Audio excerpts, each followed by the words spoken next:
action.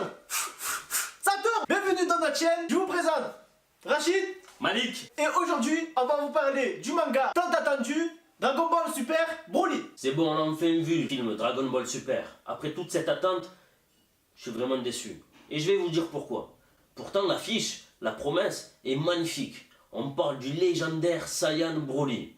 Et en plus, pour une fois, la Toei a décidé de faire entrer l'aventure dans la timeline. Pour moi, ce film était très beau à regarder. Que ce soit au niveau du dessin ou de l'histoire, toujours plein de mystères. Dans ce Dragon Ball Super Broly, on nous dévoile un peu plus sur l'origine des Saiyans. Goku, Vegeta, Broly, l'extermination des Saiyans quoi. Le film ne m'a pas si emballé que ça. Je n'ai pas senti ce sentiment de moment épique où tu frissonnais la chair de poule. Il y avait deux parties pour moi dans le film. La première, c'est l'histoire et la deuxième, c'est le combat. Ce que j'ai aimé dans ce film, c'est les différents effets des images durant le combat. C'était spectaculaire. Mais il n'y avait rien que j'ai pas aimé, sauf l'habit de combat et les corps de temps en temps trop mal dessinés à mon goût. C'est quoi ça Dragon Ball Z, c'était toujours bien fait. Et c'est ça qui faisait la puissance du manga. C'est que c'était toujours trop bien dessiné. Mais vraiment, là, on dirait c'est un amateur, on dirait, des fois c'est honteux. Des fois, mais vraiment, c'est honteux. C'est comme si c'est un enfant de 8 ans, voilà, il avait fait Sangoku, tu vois, il avait une mèche comme ça, une grosse mèche, comme ça, c'est vrai. Le muscle il est comme ça, l'épaule est fatiguée. C'est vrai, avant, contre Freezer, machin et tout, quand il était torse nu, il était en mode. Ouais, hein? Freezer, c'est les boubous. Ouais, oh, il était en mode costaud, les égratignures, les machins, là, tu étais là, tu as la patate, vas-y, éclate-le. Là, maintenant, qu'est-ce qu'il a? Il est malade ou quoi? Et ouais. Oh là, son tête, il était là, et... Voilà, c'est ça. Quand ils ont fait la fusion.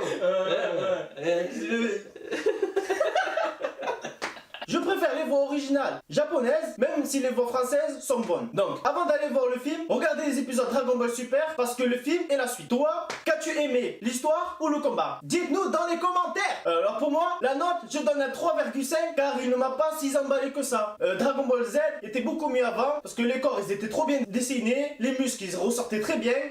Franchement, c'était bien.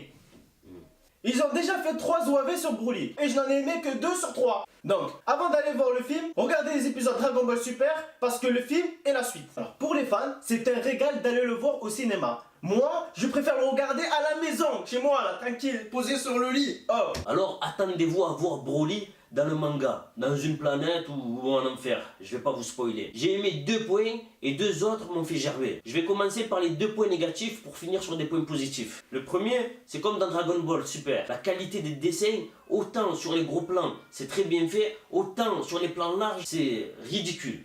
C'est mal fait, c'est bâclé. Et en plus, on n'a pas besoin d'être un spécialiste pour le voir. Des fois, tu vois des têtes, elles sont comme ça, les muscles sont représentés que par des petits traits. C'est inadmissible. Pour un film qui passe au cinéma, c'est pas digne d'un pro. Et peut-être que si on cherche bien, on trouvera que l'un des dessinateurs, c'est le fils d'un patron de la Toei. Et le pire, c'est qu'on retrouve des dessins futuristes, hyper bien faits, genre images de synthèse. Et en parallèle, on retrouve ce travail de merde bâclé. Le deuxième point négatif, c'est les musiques et les effets sonores. Les musiques ne servent absolument à rien. Elles ne transmettent aucune émotion, elles ne décuplent aucune émotion et elles ne sont même pas charismatiques. Elles ne sont pas appropriées et beaucoup trop complexes. Elles sont où les musiques de Dragon Ball Z qui avaient cette force de donner au dessin sa puissance? Dans ce film, on a aussi des effets sonores, du genre jeu vidéo.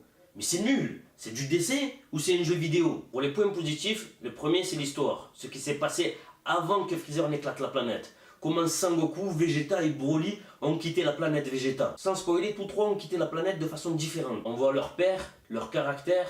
Aussi, ce que j'ai bien aimé, c'est qu'ils ont donné à Broly beaucoup plus d'humanité, avec un bon cœur. On comprend que Broly, en fait, n'est pas si mauvais que ça. Dans les autres films, je l'aimais bien, mais il m'énervait, parce qu'il fracassait tout le monde. Et en même temps, j'aimais pas que tout le monde lui saute dessus. Deuxième point positif et caractéristique du manga, c'est l'humour. On retrouve à différentes reprises dans le film cet humour décalé avec le danger de la réalité.